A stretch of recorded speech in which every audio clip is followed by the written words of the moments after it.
Good morning, dear students.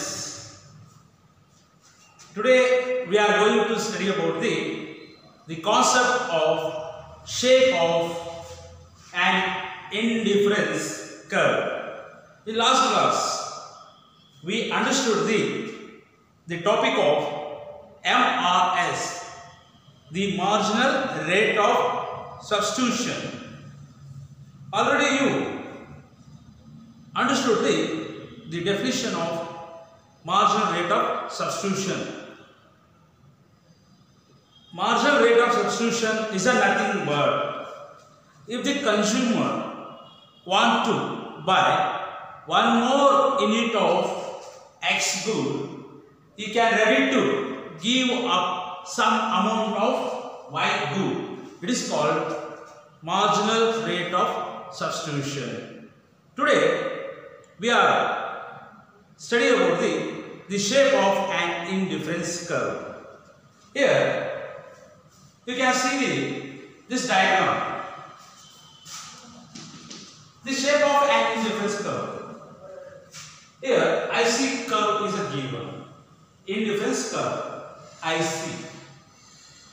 The shape of an indifference curve always convex to the origin. Always convex to the origin. ವಿದ್ಯಾರ್ಥಿಗಳೇ, ಕಳೆದ ಕ್ಲಾಸ್ನಲ್ಲಿ ನಾವು ಇಳಿಮುಖ ಸೀಮಾಂತ ಬದಲಿಕೆಯ ದರ ಈ ನಿಯಮವನ್ನು ಒಂದು ಉದಾಹರಣೆಯ ಮೂಲಕ ಅಧ್ಯಯನ ಮಾಡಿದ್ದೇವೆ.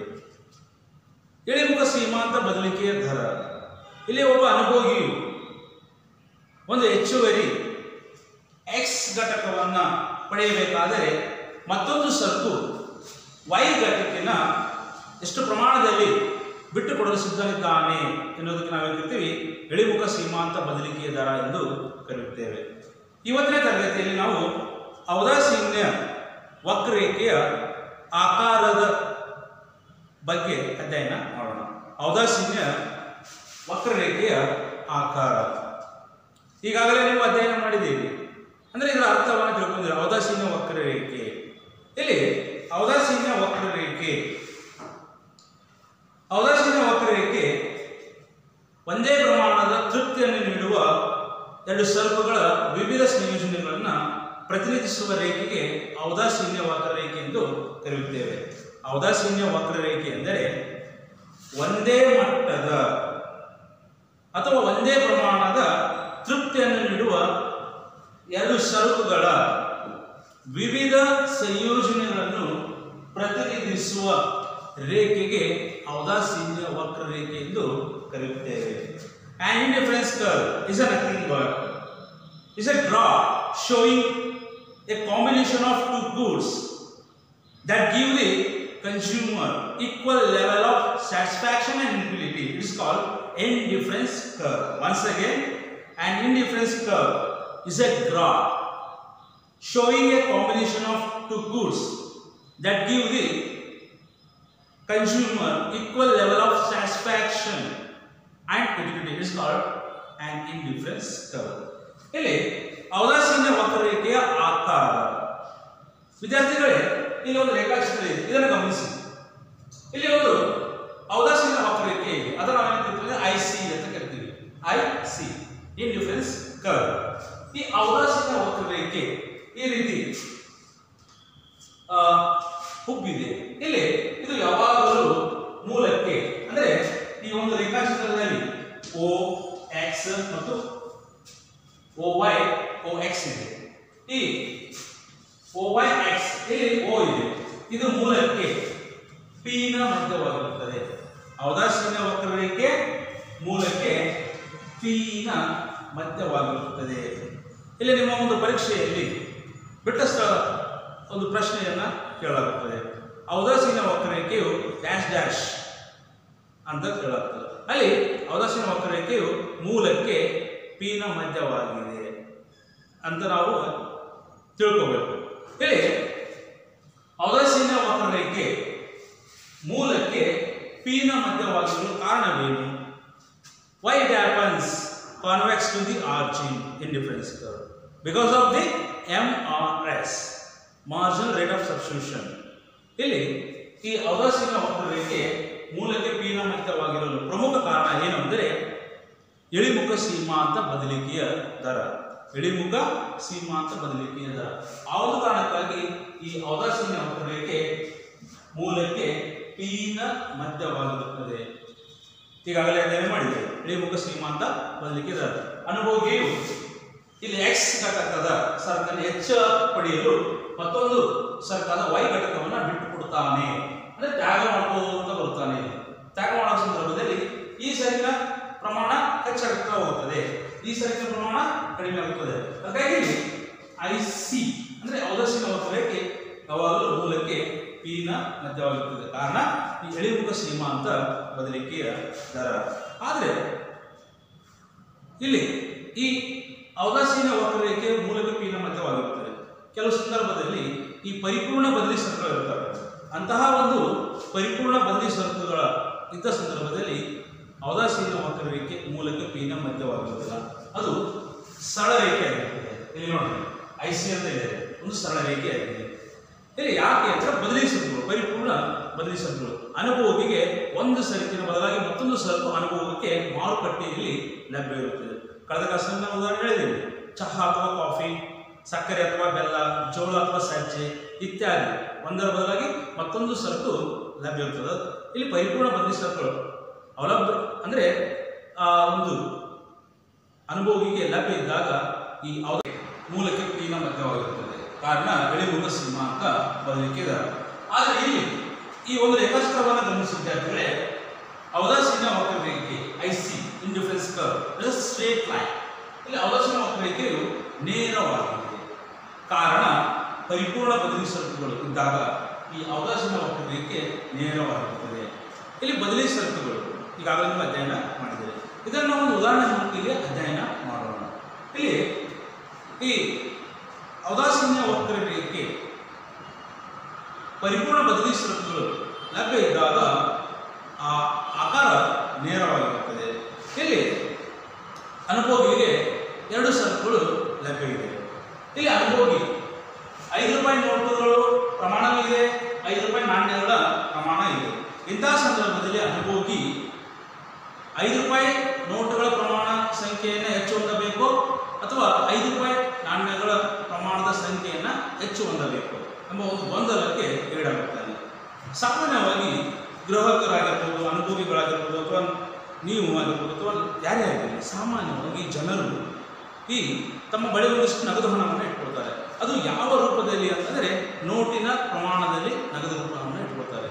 ಯಾಕಂದರೆ ಈ ನಾಣ್ಯಗಳ ಸಂಖ್ಯೆ ಅಧಿಕವಾಗುತ್ತದೆ, ಅದನ್ನು ನಗದಾಗಿ ಇಟ್ಕೊಳ್ಳಿಕ್ಕೆ ಸಮಸ್ಯೆ ಉಂಟಾಗುತ್ತದೆ. ಹಾಗಾಗಿ ಇಲ್ಲಿ ಸರಳವಾಗಿ ಹೆಚ್ಚಿನ ಒಂದು ನೋಟುಗಳನ್ನು ಹೊಂದಿದಾಗ ಸುಲಭವಾಗಿ ವ್ಯವಹಾರ ಮಾಡಲಿಕ್ಕೆ ಸಾಧ್ಯ ಆಗುತ್ತದೆ. ಹಾಗಾಗಿ ಹೆಚ್ಚಾಗಿ ಜನರು ಈ ನೋಟುಗಳ ಪ್ರಮಾಣವನ್ನು ಹೆಚ್ಚು ಹೊಂದುತ್ತಾರೆ. ಅದೇ ರೀತಿ ಇಲ್ಲಿಯೂ ಸಹ ಅನುಭೋಗಿ ಈ 5 ರೂಪಾಯಿ ನೋಟಿನ ಪ್ರಮಾಣವನ್ನು ಹೆಚ್ಚು ಹೊಂದಲು ಬಯಸುತ್ತಾನೆ, ಆ ಅಪೇಕ್ಷೆಯನ್ನು ಕೊಡುತ್ತಾನೆ. ಹಾಗಾಗಿ ಈ ಒಂದು ಇಳಿಮುಖ ಸೀಮಾಂತ ದರದ ಒಂದು ಕೋಷ್ಟಕದ ನಿರೂಪಣೆ ಇದೆ. The presentation of marginal rate of substitution. ಇಲ್ಲಿ ಎರಡು ಸರಕುಗಳು ಪರಿಪೂರ್ಣ ಬದಲಿ ಸರಕುಗಳು, ಒಂದು 5 ರೂಪಾಯಿ ನೋಟುಗಳ ಪ್ರಮಾಣ ಇದೆ, 5 ರೂಪಾಯಿ ನಾಣ್ಯಗಳ ಪ್ರಮಾಣ ಇದೆ. ಸಂಯೋಜನೆಗಳು ಎ ಬಿ ಸಿ ಡಿ. ಇಲ್ಲಿ ಎ ಸಂಯೋಜನೆ ಇದೆ. ಆ ಅನುಭೋಗಿ ಏನು ಮಾಡ್ತಾನೆ, ಒಂದು 5 ರೂಪಾಯಿ ನೋಟನ್ನು ಹೊಂದುತ್ತಾನೆ ಮತ್ತು 8 5 ರೂಪಾಯಿ ನಾಣ್ಯಗಳ ಪ್ರಮಾಣವನ್ನು ಹೊಂದುತ್ತಾನೆ.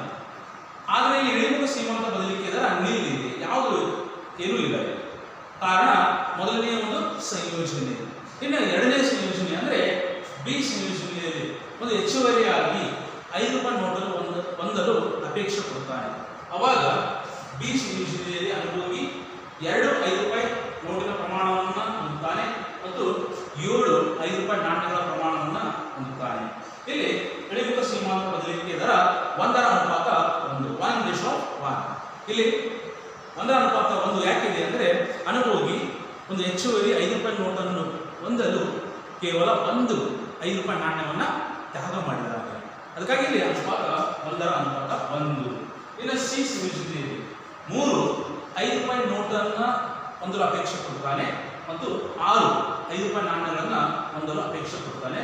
ಹಾಗಾಗಿ ಇಲ್ಲಿ ಅನುಪಾತ 1:1 ಒಂದು. ಇಲ್ಲಿಯೂ ಸಹ ಒಂದು ಹೆಚ್ಚುವರಿ 5 ರೂಪಾಯಿ ನೋಟನ್ನು ಹೊಂದಲು ಕೇವಲ ಒಂದೇ ಒಂದು 5 ರೂಪಾಯಿ ನಾಣ್ಯವನ್ನು ತ್ಯಾಗ ಮಾಡಿದ್ದಾರೆ. ಇನ್ನು ಅದೇ ರೀತಿ ಡಿ ಸಿ ಯೋಜನೆಯಲ್ಲಿ 4 5 ರೂಪಾಯಿ ನೋಟನ್ನು ಹೊಂದಲು ಅಪೇಕ್ಷಿಸುತ್ತಾನೆ. 5 ರೂಪಾಯಿ ಒಂದು ನಾಣ್ಯವನ್ನು 5 ಇಲ್ಲಿ ಅವ ಅನುಭೋಗಿ ಹೊಂದುತ್ತಾನೆ. ಹಾಗಾಗಿ ಒಂದು 5 ರೂಪಾಯಿ ನೋಟನ್ನು ಹೆಚ್ಚಿಗೆ ಪಡಿಬೇಕಾದ್ರೆ ಅವ ಅನುಭೋಗಿ ಅನ್ನೋದನ್ನ ಒಂದೇ ಒಂದು 5 ರೂಪಾಯಿ ನಾಣ್ಯವನ್ನು ತ್ಯಾಗ ಮಾಡ್ತಾನೆ. ಹಾಗಾಗಿ ಇಳಿಮುಖ ಸೀಮಾಂತ ಬದಲಿಕೆ ದರ 1:1. ಇದನ್ನು ನಾವು ರೇಖಾಚಿತ್ರದ ಮೂಲಕ ಅಧ್ಯಯನ ಮಾಡಬಹುದು. ಇಲ್ಲಿ OY ಲಂಬ ರೇಖೆಯಲ್ಲಿ 5 ರೂಪಾಯಿ ನಾಣ್ಯಗಳ ಪ್ರಮಾಣವನ್ನು ಮಾಪನ ಮಾಡುತ್ತೇವೆ. 5 ರೂಪಾಯಿ ನಾಣ್ಯಗಳ ಪ್ರಮಾಣವನ್ನು ಮಾಪನ ಮಾಡುತ್ತೇವೆ. OX ರೇಖೆಯಲ್ಲಿ 5 ರೂಪಾಯಿ ನೋಟುಗಳ ಪ್ರಮಾಣವನ್ನು ಮಾಡುತ್ತೇವೆ. ಇಲ್ಲಿ ಸರಳ ರೇಖೆ ಇದೆ, ಔದಾಸೀನ್ಯ ವಕ್ರರೇಖೆ A, B, C ಮತ್ತು D ಸಂಯೋಜನೆ 4 ಸಂಯೋಜನೆಗಳು. ಇಂತಹ ಸಂದರ್ಭದಲ್ಲಿ ಅನುಭೋಗಿ A ಸಂಯೋಜನೆಯಲ್ಲಿ ಈ ಕೋಷ್ಟಕದಲ್ಲಿ ನಾವು ಈಗಾಗಲೇ ನಿರೂಪಣೆ ಮಾಡಿದ್ದೇವೆ. A ಸಂಯೋಜನೆಯಲ್ಲಿ ಅನುಭೋಗಿ ಒಂದು 5 ರೂಪಾಯಿ ನೋಟನ್ನು ಹೊಂದುತ್ತಾನೆ, 8 5 ರೂಪಾಯಿ ನಾಣ್ಯಗಳನ್ನು ಹೊಂದುತ್ತಾನೆ.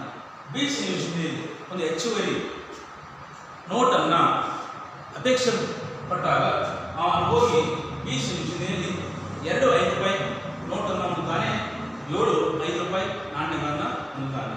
ಸಿ ಸಂಯೋಜನೆಯಲ್ಲಿ ಅನುಭೋಗಿ 3 5 ರೂಪಾಯಿ ನೋಟುಗಳನ್ನು ಹೊಂದುತ್ತಾನೆ ಮತ್ತು 6 5 ರೂಪಾಯಿ ನಾಣ್ಯಗಳನ್ನು ಹೊಂದುತ್ತಾನೆ.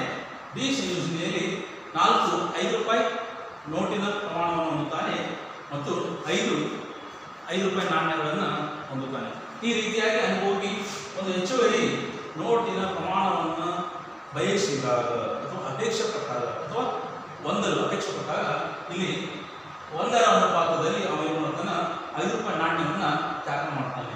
8 ರಿಂದ 7, 7 ರಿಂದ 6, 6 ರಿಂದ 5, 1 ಅನುಪಾತ 1, 1 ಅನುಪಾತ 1, 1 ಅನುಪಾತ 1. ಅದಕ್ಕಾಗಿ ಈ ಔದಾಸೀನ್ಯ ವಕ್ರರೇಖೆ ನೇರವಾಗಿದೆ.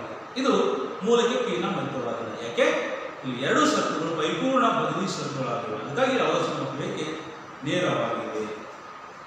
ಅದೇ ರೀತಿಯಲ್ಲಿ ಏಕಾತ್ಮಕ ಒಲವು ಮೊನೋಟೋನಿಕ್ ಪ್ರಿಫರೆನ್ಸಸ್. ಏಕಾತ್ಮಕ ಒಲವು ಸಾಮಾನ್ಯವಾಗಿ ಅನುಭೋಗಿಗೆ ವಿವೇಚನಾಶೀಲ ಅಥವಾ ಬುದ್ಧಿವಂತ ಅಂತ ಕರೆಯುತ್ತೇವೆ. ಕಾರಣ ಅನುಭೋಗಿಗೆ ಮಾರುಕಟ್ಟೆಯ ಪರಿಪೂರ್ಣ ಜ್ಞಾನ ಇರುತ್ತದೆ. ಅಂದರೆ ಒಬ್ಬ ಅನುಭೋಗಿ ಮಾರುಕಟ್ಟೆಯನ್ನು ಪ್ರವೇಶಿಸಿದಾಗ ತನ್ನ ಬಳಿ ಲಭ್ಯವಿರುವ ಆದಾಯ ಎಷ್ಟಿದೆ, ಮಾರುಕಟ್ಟೆಯಲ್ಲಿ ಯಾವ ಸರಕುಗಳು ಅನುಭವಕ್ಕೆ ಲಭ್ಯ ಇದ್ದಾವೆ, ಆ 2 ಹಲವಾರು ಸರಕುಗಳು ಇರ್ತವೆ. ಇಂಥ ಸಂದರ್ಭದಲ್ಲಿ ಯಾವ ಸರಕು ಅಧಿಕ ತೃಪ್ತಿ ಕೊಡುತ್ತದೆ, ಯಾವ ಸರಕು ಕಡಿಮೆ ತೃಪ್ತಿ ಕೊಡುತ್ತದೆ, ಯಾವ ಸರಕಿನ ಬೆಲೆ ಹೆಚ್ಚಿದೆ, ಯಾವ ಸರಕಿನ ಬೆಲೆ ಕಡಿಮೆ ಇದೆ, ಬೇಡಿಕೆ ಎಷ್ಟು, ಪೂರೈಕೆ ಎಷ್ಟು, ಎಲ್ಲದರ ಬಗ್ಗೆ ಜ್ಞಾನ ಇರುತ್ತೆ. ಹಾಗಾಗಿ ಅವನನ್ನು ವಿವೇಚನಾಶೀಲ ಅಥವಾ ಬುದ್ಧಿವಂತ ಎಂದು ಕರೀತೇವೆ. A rational consumer. ಏಕಾತ್ಮಕ ಒಲವು ವಿವೇಚನಾಶೀಲನಾದ ಅನುಭೋಗಿಯು ಹೆಚ್ಚಿನ ಮಟ್ಟದ ತೃಪ್ತಿಯನ್ನು ನೀಡುವ ಔದಾಸೀನ್ಯ ವಕ್ರರೇಖೆಯ ಕಡೆಗೆ ಚಲಿಸುವುದಕ್ಕೆ ಏಕಾತ್ಮಕ ಒಲವು ಎಂದು ಕರೆಯುತ್ತೇವೆ. ವಿವೇಚನಾಶೀಲನಾದ ಅನುಭೋಗಿಯು ಹೆಚ್ಚಿನ ಮಟ್ಟದ ತೃಪ್ತಿ ನೀಡುವ ಎತ್ತರದ ಔದಾಸೀನ್ಯ ವಕ್ರರೇಖೆ ಕಡೆಗೆ ಚಲಿಸುವುದಕ್ಕೆ ಏಕಾತ್ಮಕ ಒಲವು ಎಂದು ಕರೆಯುತ್ತೇವೆ. ಇಲ್ಲಿ ಗಮನಿಸಿ, IC1, IC2, IC3 3 ಔದಾಸೀನ್ಯ ವಕ್ರರೇಖೆಗಳು. IC1, IC2, IC3. ಇಲ್ಲಿ ಎತ್ತರ ಮಟ್ಟದ ಔದಾಸೀನ್ಯ ವಕ್ರರೇಖೆ ಯಾವುದು? IC3. ಇದರ ಕಡೆಗೆ ಅವೇನು ಮಾಡ್ತಾನೆ? ಚಲಿಸುತ್ತಾನೆ. ಏಕೆ? ಆ ಔದಾಸೀನ್ಯ ವಕ್ರರೇಖೆ 3 ಹೆಚ್ಚಿನ ಮಟ್ಟದ ತೃಪ್ತಿಯನ್ನು ಕೊಡುತ್ತದೆ.